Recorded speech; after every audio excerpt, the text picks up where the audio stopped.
Hello and welcome everybody. Thank you for joining us for a weekly walk. My name is Ryan and I'm a guide for the Central Park Conservancy. Welcome to Central Park. We know that getting to Central Park still isn't so easy for a lot of people, so we want to continue bringing the park to you through these weekly walks, weekly explorations of various landscapes in Central Park. Today we're going to be exploring the Winter Carriage Drive. We're going to be together for about 15 to 20 minutes, and just about all the photos you're going to see were taken by myself in the past week, with the exception of a few photos accessed from public archives like the New York Public Library's archives, the New York City Parks Department, and the Central Park Conservancy's photo archives. So we here at the Central Park Conservancy are going to be the nonprofit organization that take care of Central Park. We help keep the park clean and green year long, and our mission is to preserve and celebrate Central Park as a sanctuary from the pace and pressures of city life, enhancing the enjoyment and well-being of all. As many of you may know, being Zoom veterans, we're using Zoom, so if you want to say hello, feel free to check the chat box and let us know where you're joining us from. And also check the chat box because my colleagues will be dropping links for past weekly walks as well as upcoming programs that we're going to have at the Conservancy. If you have a question about anything, use the Q&A feature, and my colleagues Jose, Juan, and Ian are all on the back end today answering questions. The last thing you're going to see pop up are going to be some visitor polls. I'm actually launched one poll right now as we're getting into things, which is a simple one. Have you ever ridden a horse-drawn carriage in Central Park before? Also put an option for horseback riding because that is another way to get around Central Park with horses. We'll end that poll in just a moment though and share the results, but we are going to be exploring today the Winter Carriage Drive. And as you can see from this map, the Winter Carriage Drive is a very long path. It's about a 1.5 mile stretch of carriage path that goes from 72nd Street to 102nd Street, or from 102nd Street to 72nd. We're going to be starting today in 72nd and walking up to 102nd. And we're going to learn a little bit about the Winter Carriage Drive, which no longer exists in its full capacity here in Central Park. But we'll learn a little bit about what made it so special, kind of how it really fell off and how it isn't in the park anymore, and how you can still find certain areas that really embrace this traditional pathway, as well as, of course, enjoying the beauty of the park in present day. But before we talk a little bit about the Winter Carriage Drive, I just want to talk briefly about really carriages here in Central Park and carriages in New York. There are 3 different types of paths in Central Park. There is going to be pedestrian paths for walking, a horseback riding path called the bridle path, and horse-drawn carriage paths. You might think horse-drawn carriages cater largely to the wealthy crowd, and they typically do, but it was important to include horse-drawn carriage paths in Central Park, seeing as about 2/3 of the people originally coming to Central Park were coming on horse-drawn carriages. And of course, horse-drawn carriages were an important part of New York, even during the wintertime. In Lower Manhattan, horse-drawn carriages during the winter, having sleigh attachments, were used not only for transportation, but also for fun. You can see these depictions and images from the New York Public Library, which show life below in Lower Manhattan during the winter time. The image on the right actually shows kind of a depiction of a winter sleigh festival that would occur. And there'd actually be races in the streets of New York, as well as sleigh riding, as we can see this child on the bottom being pulled by a horse-drawn sleigh. And of course, when we come to Central Park, an idea is to be a little bit more leisurely in exploring and enjoy the really natural elements like the trees. So the creators of Central Park created a Winter Carriage Drive. And what made this area so special was a large collection of evergreen trees. So not like those deciduous trees we see here, evergreen trees that made an encapsulating pathway through the park, blocking out what buildings existed during that time. This did sort of fall off over time, and we'll learn how now as we start to explore the park. So we're going to be jumping into the park at 72nd Street and 8th Avenue, just in front of the Dakota. And we're going to be walking along this carriage path today, which is typically more often used for running and bicycling. And as we do come down into the park around the 72nd Street cross section, we will see we have a very blue sky day and not really any snow on the floor. So we will have to use our imagination and we can pretend we're back in the park in the late 1800s after a fresh snowfall, walking or riding along this horse-drawn carriage path. And what made this Winter Carriage Path so special was this large collection of evergreen trees. Unfortunately, a lot of these trees were lost over time, largely because they couldn't handle the urbanization and the harsh effects of the city. And unfortunately, we see a lot of these trees being replaced with deciduous trees, which don't provide the same effect. But we do see a few areas in the park where evergreen trees are certainly prized today. And we'll see that as we start walking just beyond the tree line of this photo to the right, past the Dakota where we started our walk, and up into a present day West Side Drive or Winter Carriage Drive area. And as we come up, we can still see some nice familiar sights like some people playing music, as well as some beautiful wooden architecture. This beautiful wooden structure is one of the many little rustic pergolas that you can find throughout Central Park. And on top of it, it has some beautiful wisteria vines growing, as well as some beautiful symmetry. I love looking at the architecture of these different types of wooden structures, and they help us really just feel more embraced in the park. Walking through this, we've only made a short portion of our way up this 1.5 mile Carriage Drive. But as we continue up, we'll get a sight we rarely see past 72nd Street, horses. We rarely see horseback riding or rarely see horseback carriages today above 72nd Street, but occasionally we can see some mounted pep officers like these over here. So fun to see a little Clydesdale and a little kind of remembrance of what this path sort of used for. As we continue walking up past that, we'll see a little path off to the right, which we can slide down and check out. Going down towards this area, we can see Hearn's Head Boat Landing, one of the 5 boat landings created around the lake that the Conservancy actually restored in 2016, making them more faithful to the original designs. And Hearn's Head today is being taken over by a bunch of Canada geese, as well as some mallards that are blending in on the left-hand side.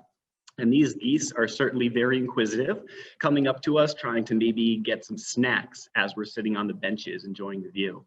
And looking over at Hearn's Head, we can see not only plenty of wildlife, but we can see some just beautiful symmetry and architecture complementing the natural landscapes of the lake and the ramble just behind it. And it's important while we're here to think about what we may have seen in the past. Again, we're using a little bit of our imagination, and one of the ways we can kind of be nostalgic or think about this is looking at paintings. This is a painting by Currier and Ives. I'm sure a lot of people have seen some of the colorful animated Currier and Ives paintings. This one is of Central Park. It was created around the 1860s, and this is maybe what we would have seen if we were standing here after a very harsh winter, after a snowfall, after that lake froze over. We'd see people engaging in ice skating, a very popular activity, as well as just behind us, all these people riding on the Winter Carriage Drive. Really fun way to imagine what the park might have been like. If I was in this photo, I would probably be this person right here in the middle that just fell right on their face because I'm not good at ice skating. But a fun little look at what we might have seen back in the late 1800s of Central Park. And as we continue up this carriage drive, we are going to be coming past some more deciduous trees and up to some more hidden architecture.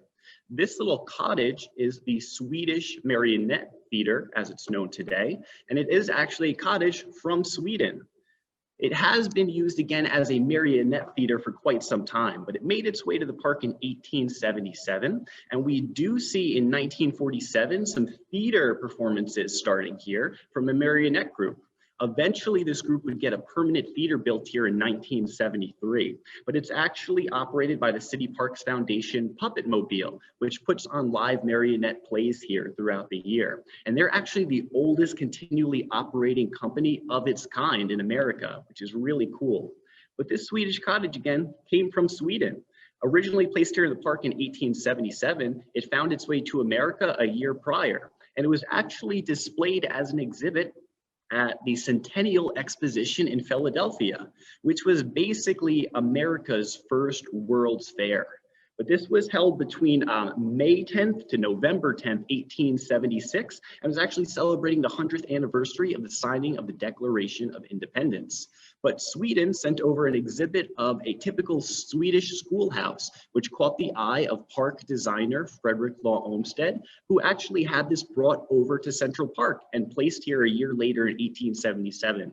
A really cool piece of history that you can find located just around about 78th Street and Central Park West, or right along the West Side Drive. A really cool piece of history we see here. And as we walk up past that area, we're coming to some more architecture. This time we're coming up to an arch, but we're on top of it. We're on top of Winterdale Arch, which we can see has some nice ornate siding and railings, as well as some beautiful shrubs planting along the base of it. Underneath rides the bridle path for horseback riding. And again, the lush green surroundings really add to this area. And Winterdale Arch is a great arch to have along the winter carriage ride. We can really see it embracing the winter theme. Looking at this arch actually from underneath where we're standing, we're gonna see a view like this. And what's really cool about this bridge or arch is that it's made of Philadelphia red brick and Milwaukee yellow brick on the inside. And those are specifically designed to contrast with each other to make it look like there's snowflakes falling down. So standing underneath this or on top of it really helps fit into this winter carriage drive route. A really cool design feature by the designers Frederick Law Olmsted, Calvert Vaux, and the man who helped design a lot of bridges and arches, Jacob Ray Moll. As we continue up though, we're passing some beautiful different evergreen trees now, like this Himalayan pine, which has very long, about 6 to almost at times 8 or 9 inch long needles that add a really cool aesthetic as we start coming up in the park. And as we do make our way up and look to the right, we're gonna pass by a lot of different evergreen trees now because we're coming by one of the areas where we really see the winter carriage drive kind of living out today. We're coming up to the Arthur Ross pinetum, which is arguably the best area in Central Park, probably not even arguably the best area in the park to see evergreen trees.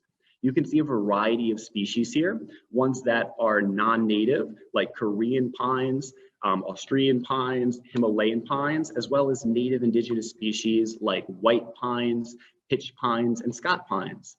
A lot of really different cool trees and sites that we can see, whether we're looking at the bottoms where we see the fallen pine cones or upwards at the various different needle shapes. Upwards of 17 different species can be found here, and it's really a beautiful sight no matter the season. And we can actually see one of the purposes that this area was created for, to block out unseemly sights. Just back here on the right, we can see some of these different cars that are part of this really long, not so nice looking building. One of the purposes of this Arthur Ross pinetum was to cover up some of those buildings surrounding it. A similar aspect of the winter carriage drive, blocking out any surrounding buildings or landscapes nearby. Now we know that of course the winter carriage drive was lost over time and a lot of these trees were not replaced. One of the reasons they actually weren't replaced are because evergreen trees actually have a more vertical root system. And in Central Park, we actually have a lot of bedrock close to the surface. Many areas of the park have no more than about 6 to 8 feet of soil depth, which means it's very difficult for evergreen trees to grow in a lot of areas of the park. This is why today we see them more centralized in certain areas like the Arthur Ross pinetum, which is on the northeast section of the, or northwest section of the Great Lawn in Central Park at about 85th, or about 84th Street or so. And no matter the season, but especially during winter, we can come to the Arthur Ross pinetum and really get an idea of what we might have witnessed on the winter carriage drive. Coming through in a storm or after a storm, having the skies cloud over the skylines, and feel more encapsulated in this path that's just nicely filled with evergreen species. As we walk up today, before we exit the Arthur Ross pinetum, I want to point out 2 of my favorite pine trees that we have here, Tanyosho pines, which are right along the border of the path, and they feature a really, really cool, almost large bonsai tree type style growth to them. But they get kind of yellowish during the winter time. We can actually see some of the yellow kind of sticking just down the right over here of a different version. But these trees have a really cool flaking type of bark. And as these trees mature, they're arguably gonna steal the show in the Arthur Ross pinetum. But a lot of different species we can see. And as we start walking up, we're coming just to that southwest corner of the reservoir where the carriage road splits off. And we will see a few evergreen trees, but we're gonna start wrapping around to the left and come up to a species that I love to highlight. This is a really cool type of evergreen tree that we only see in a couple areas of the park. Today, you can see a lot of non-native species, and going under these kind of really cool keel-looking needles, we can see the tops and canopy of the species an Atlas cedar. And Atlas cedars are actually native to Africa. They actually come from mountainous areas in Morocco. And what's really cool about this tree, my favorite part about it, pine cones grow upside down. It's a really cool thing to see. Only a few of these trees, or a few of these kind of evergreen trees do this, but you can see an example on these Atlas cedars. And there's actually pairs of these not only along the reservoir at about the west side at about 86th Street, there's also some down near the Alice in Wonderland statue. So keep your eye open for these really cool Atlas cedar trees, which can be seen throughout Central Park. As we walk up and come to about 90th Street, we're coming to arguably the most inconspicuous arch in Central Park. This is going to be the 90th Street Arch, otherwise nicknamed as the Claremont Arch. And one of the reasons it's nicknamed the Claremont Arch is because of an academy which opened in 1892, the Claremont Riding Academy, which was a nearby riding academy located on 89th Street, I believe, between Columbus and Amsterdam Ave. And this would allow people to rent horses to ride on the nearby bridle path, entering the park on top of this archway, which was originally created to allow more access for horse-drawn carriages that might want to come onto the carriage road or maybe jump onto the winter carriage route. But of course, more often used for horseback riding as that Claremont Academy continued. Unfortunately, they did close in 2007. But prior to that, seeing horses entering the park, both in the past, like the picture on the left, as well as more present, like the picture on the right. Both of these photos coming from the New York Public Library's archives, but a fun look at what we may have seen back in the earlier days of the park. And this academy did close in 2007, so we don't really see horses too often here anymore. As we do walk just past that 90th Street Arch area, we're coming to a last little stop or two as we make our way to the top of this winter carriage drive. And as we come up, we come to an interesting section where we actually get to see all three paths here in Central Park. The carriage road we're standing on, the horseback riding path in the middle, as well as a pedestrian path along the Jacqueline Kennedy Onassis Reservoir. An interesting little spot where we get the combination of all three of Central Park's paths. And as we continue up, again, we see an occasional evergreen tree, but very few throughout this area. And again, one of those reasons being the topography of the land and a lot of exposed rock, which is one reason we may have not seen a lot of evergreen trees surviving the test of time. But today we're certainly happy with the varieties we have throughout the park. And as we continue up, certainly a lot of different shapes from these deciduous trees, which were replaced the original evergreens that existed here.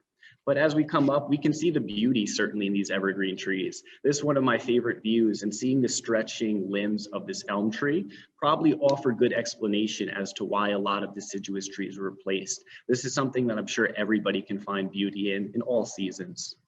And as we do wrap up past some of these beautiful, large deciduous trees, we come up to about this 100th Street exit or another horse-drawn carriage ramp that would allow us entrance or exit to the path.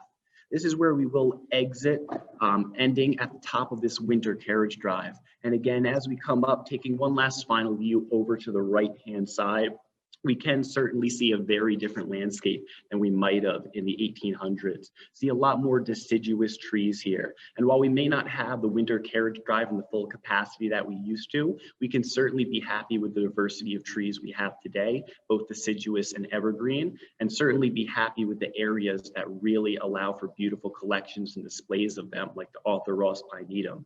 Even though some of these areas don't exist in their same traditional aspect, I think now more than ever, we see how important trees of any kind, and especially parks, are after these very challenging years we've had.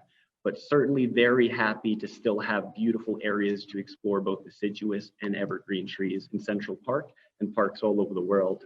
So this will bring us to the end. I do want to actually just sorry, I forgot actually to share that poll. I will just really quickly share that last poll and seeing that, or that earlier poll about people horse riding in the park. And of course, not a lot of people have. And that was something that we haven't really seen existing. I certainly have never ridden a horse-drawn carriage or a horseback riding experience in the park, but certainly is a fun thing that we could in the future. Lastly, I do just want to launch one more poll just to have a fun little look at, see how many people have attended some of these walks. Of course, we've been doing these for about 10 months or so now, so you've probably had the opportunity to come on a lot. For some of you, this might be your first walk. Some of you may have been a more experienced, maybe park steward, have come on up to 20 walks or so. Some of you may be a park master who've attended about, I think we're upwards of 40-something walks now. So we're having a lot of fun doing these, and again, we're going to continue doing these. As we wrap up, I do just want to put this map up of this route that we've seen today. Again, one of the longer routes we've had, going 1.5 miles. So if you do walk this route in person, it is going to take you a little bit of time, but it will still be a beautiful walk through the park regardless, taking you through various areas like a few of those boat landings. We visited Hearn's Head. It'll also take you by some really cool hidden pieces of history like the Swedish cottage, as well as beautiful archways like Winterdale Arch and the exceptional Arthur Ross pinetum, which was put here in the 1970s and offers arguably the best area to see and learn about evergreen trees today. Also came by an arch I'm sure a lot of people have not seen, that Claremont or 90th Street arch, eventually ending at the top near the pool at the end of this winter carriage route. But certainly a long walk, but certainly a fun one, and one that's nice to really think about as we walk through the park and think about areas that may have been very different some 150 years ago. But this will bring us to the very end. And I want to thank everybody so much again for joining us. We're going to continue doing these weekly walks, and we have plenty more different walks coming up, as well as longer virtual programs. We do have tomorrow, January 21st at 3 p.m., a winter tree walk through the Great Lawn. You can join me for that if you'd like to learn about winter trees and also visit the pinetum a little bit. We do have on Tuesday, the 26th at 3 p.m., a Heart of the Park virtual tour, as well as next Wednesday, another weekly walk where Ian's going to be taking you through Fort Fish and showing you a lot of hidden areas in the park and a lot of important history that people don't realize even exists. Talking a lot about how Central Park ties in with New York and vice versa. If you check the chat boxes, you can see the links for those upcoming programs that my colleagues will be dropping in there. If you do have any questions, feel free to ask those, and we're going to leave this open for a few more minutes for any last minute questions. But once again, everybody, thank you so much for joining us. From all of us here at the Conservancy, stay safe and be well.